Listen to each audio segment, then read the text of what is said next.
దీపక్ గారిని నేను అడిగాను, సో ఇందులో బోల్డ్ కంటెంట్ ఉంది, అడల్ట్ కంటెంట్ ఉంది.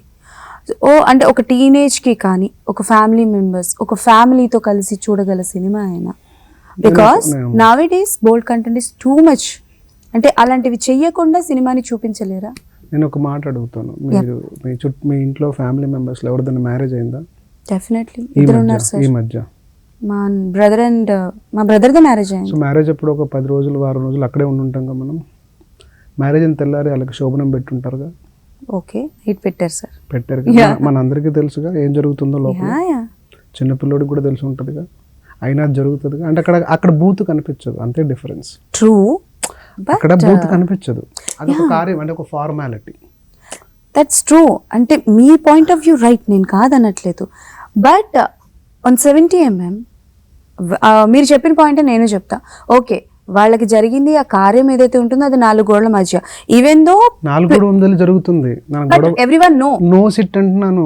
ఆ రోజు ఉన్న 70 మందో 100 మందో అందరికీ తెలిసి ఏం జరుగుతుంది అన్నది డెఫినెట్లీ తెలుసు. బట్ చిన్నపిల్లల్ని కానీ ఎల్డర్స్ ఎవరైనా ఉంటారో అన్మ్యారీడ్ పీపుల్స్, వాళ్ళని పంపించేస్తారు కదా. పంపించడం అంటే ఎక్కడికి పంపిస్తారు? పెళ్ళిళ్ళు వదిలేసి.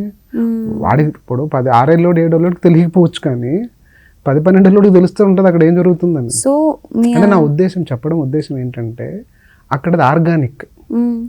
నా సినిమాలో కూడా ఆర్గానిక్, అది మీరు సినిమా చూస్తే తెలుస్తుంది అంటున్నా.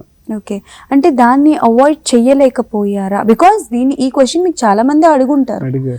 యా, సో దాన్ని అవాయిడ్ చేయకుండా మీ కథని మీరు, అంటే సిద్ధార్థ్ రాయ్ని మాకు పరిచయం చేయలేదు. సిద్ధార్థ్ రాయ్ క్యారెక్టర్ ఏమర్థమైంది మీకు? అంటే నా వరకే కదా అర్థమైంది. క్యారెక్టర్ డిఫైన్ చేశాను నేను. టీజర్ ట్రైలర్ చూసిన తర్వాత నాకు అర్థమైంది. వాట్ ఈ హీట్స్ లాజిక్ స్లీప్స్, తిండి నిద్ర సెక్స్ తప్ప వాడికి 3 ఏమీ అవసరం లేదు అని చెప్పాను నేను. తిండి నిద్ర సెక్స్ వాడు 3 అయినప్పుడు, వాడు యాక్ట్స్ 3 అయినప్పుడు నేను కథ దేని మీద చేయలేదు. దేని మీద అసలు ఎందుకు సిద్ధార్థ్ అలా మారాడు అన్న పాయింట్ ని మీరు చూపిస్తారా? యా డెఫినెట్ గా ఉంటుంది. అది లేకపోతే సినిమా అసలు మీకు రీచ్ కూడా అవ్వదు. ఓకే, అసలు ఎందుకు ఈ కథ జనాల్లోకి తీసుకురావాలనుకున్నారు? వై? ఎన్నో కథలు ఉండగా ఎందుకు సిద్ధార్థ్ రాయ్నే పరిచయం చేయాలనుకున్నారు? ఈ కథే నాకు బాగా ఎక్సైట్మెంట్ వచ్చింది. అంటే దేనివల్ల? బికాస్ ఈ జాన్రా కథలు, అంటే నేను సిద్ధార్థ్ అనే చెప్పను, ఇలాంటి ఒక లవ్ స్టోరీస్ కావచ్చు, నిజ జీవిత కథలు కావచ్చు, చాలానే వచ్చాయి మనకి. ఎగ్జాంపుల్ చూసుకుంటే ఫిక్షనల్ అయినప్పటికీ 7 బృందావన్ కాలనీ కావచ్చు, అండ్ అర్జున్ రెడ్డి కావచ్చు, అండ్ లవ్ బేసిక్ కాకపోయినా love can be anything. So animal కావచ్చు, అండ్ మన్నా మజిన్ ఇంకొకటి ఏదో సినిమా వచ్చింది, something related to this only.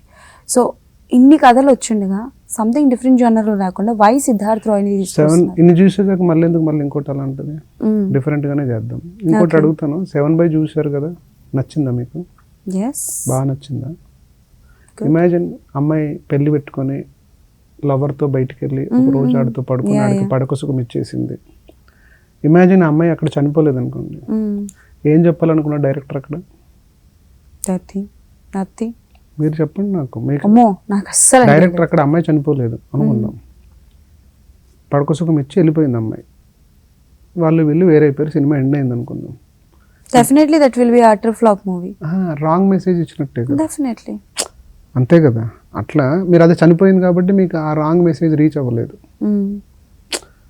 అర్థమైందా మీకు? ఆ డెత్ సింపతి క్రియేట్ చేసింది, ఆ తప్పునంతా నెగెక్ట్ చేసేస్తుంది. ఓకే నేను ఈ కోణంలో ఇప్పుడు ఆలోచించలేదు.